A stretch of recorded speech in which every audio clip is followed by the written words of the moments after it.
Like, what's up, YouTube people? Shaggy here, having just left the barber shop. I donated my hair today. I'm not super excited about it, but I'm going to use this as an excuse to talk about the latest book I'd like to review. The Atlantropa Articles, an alternate history dystopian by Cody Franklin. First thing I'd like to mention about this book is that it's the easiest and, also the most violent thing I've read in a while.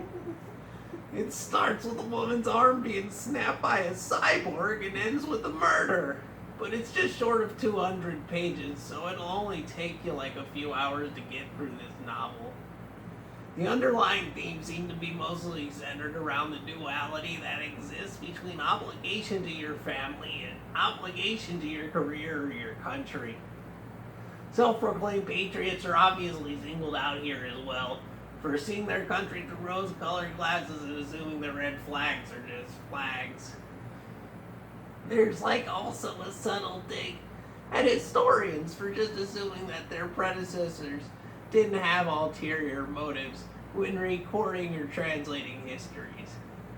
The events in this plot take place 2,000 years after the alternate Nazis somehow managed to convince alternate Europe to unify and build a series of dams proposed in the actual 1920s to completely destroy the Mediterranean Sea.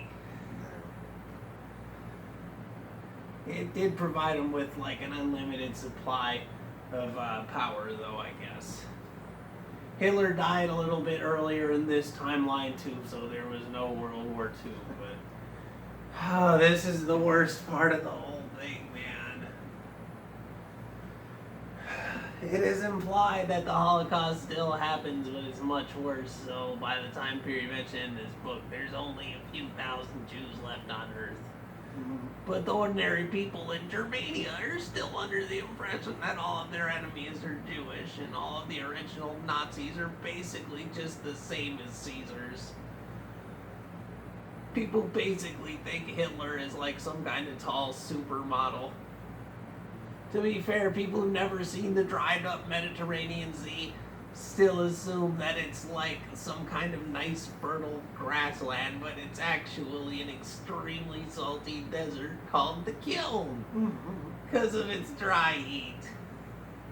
Our obviously painfully evil protagonist, Captain Ansel Manafort, is tasked with taking his younger brother, newly graduated military officer named Ulrich, on a routine mission across the Kill wasteland in that massive vessel he commands, a repurposed cargo ship called the Howling Dark. Between multiple attacks and being by these crazy subjugated desert people called scavengers, and the deaths of several crewmen, and countless forgotten artifacts that people aren't allowed to study for some reason, the brothers completely lost their way. If we look at the character sheet, you'll notice there are very few characters with any sort of good alignment. These are the descendants of Nazis, so of course they're largely evil.